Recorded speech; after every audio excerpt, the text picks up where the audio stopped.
Andy Stevens versus SevereMMA, standing alongside the 2023 national champion Kerry Ann Vernon here at SBG at the IMMAA National Championships. A very hard fought fight. You took the unanimous decision there. How are you feeling? Yeah, an incredible fight. It's what I live for. So I'm just delighted that somebody actually stepped up and registered in my category, and I had this opportunity. So it was a great fight between yourself and Emer Darcy. I hadn't seen much of Emer coming into this.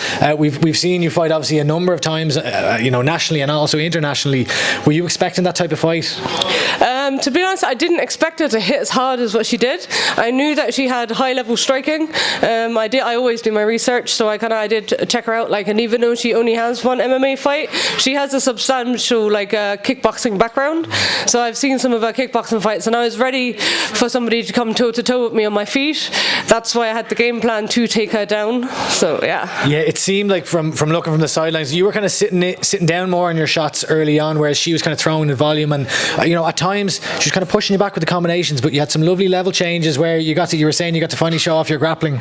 Yeah, you see, obviously it's not something that I've done in a fight before, so I think I was a bit hesitant to actually execute, and I switched on by the second round, and I was kind of sussing it out, trying to feel my way into the takedowns. It's not something that I usually do in a fight, so it was again learning on the job, and I'm absolutely delighted. I mean, she was incredible. She stood to me if it stayed on the feet, who knows which way it would have went.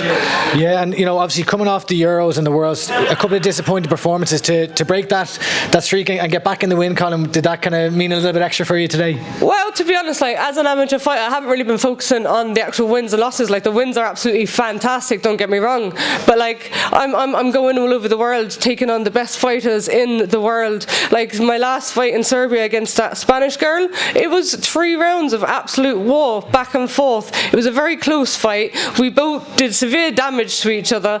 So I'm going in there, and regardless of the results, I'm getting substantial lessons, urges to push me into growing. I'm 12 fights in now at this point, and honestly, my amateur career has been just over 18 months. The amount that I'm learning from these international tournaments, you're putting yourself on the line. Yeah, you might come away with a loss, but so what? I've just took on a savage fighter who has exposed me on what I need to work on if a professional career is what I'm going to do. So yes, absolutely, I'm going to go and I'm going to take on these fighters, not a bother. And I feel like everybody should be like that. Look at Ema, one fight in, and she comes in and she steps in with somebody who's got the record that I have, the fights that I have, absolutely fearless. I've so much respect for that girl, and she's tough. I think you're dead right, and it's a great attitude, because once you go pro, the amateur record doesn't matter. It is about the experience.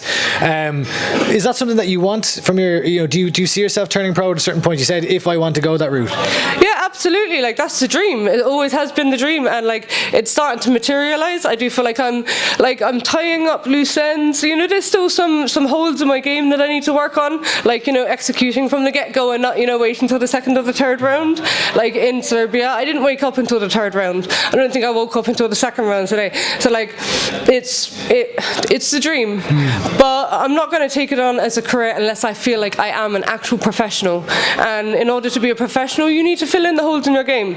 You can go and learn in the professional ranks, but I'd rather have a filthy record at amateur and a nice one at pro than rush to the pro and have a disturbed record. Yeah, I would always look to someone like a Kieran Clark, who had a very mixed record at amateur, but is surging on the pro scene, undefeated currently. So when you think about pro, then do you? It sounds like you don't have maybe necessarily a timeline, but it's when I hit the markers that will kind of. I'm getting close. Obviously coming in as a striker into the mixed martial arts game, I knew I had to up my grappling. So I am participating in grappling events, tournaments. I'm winning. I'm working my way through the belt and ranking system. I'm taking on challenges. I'm traveling. I went up to Brazil to do judo and jiu-jitsu. So I'm really consciously making an effort to fill in the gaps in my game. There's a few things psychologically now with regards to trying to think about fighting as an actual job rather than I'm a very fun person and I do this for the love of it. But if you want to be professional, it's a job. So switching that mentality, that's something that I'm kind of fiddling with it at the moment.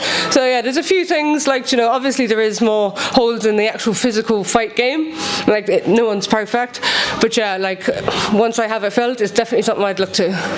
2-time IMMAA national champion. That must feel pretty good. Fucking amazing. Like, last year it was like I'm the first ever Irish champion, and I just took it again. Like, you know, like, so we could be around next time. Imagine 3 times. Like, but I really want to encourage girls to come out and just test themselves. Like, it's a very, very safe environment. Like, we're lacking numbers in the female, and like myself and Emma were after having a chat there. There's nothing but respect and growth and support between us females, and I just love to encourage other females to step into the game and not to be intimidated, you know. Yeah, well, I think that's a great message to end this on. Congratulations Thank you. on your success today, another national championship, and I look forward to seeing what's next. Thank you, man. Appreciate it.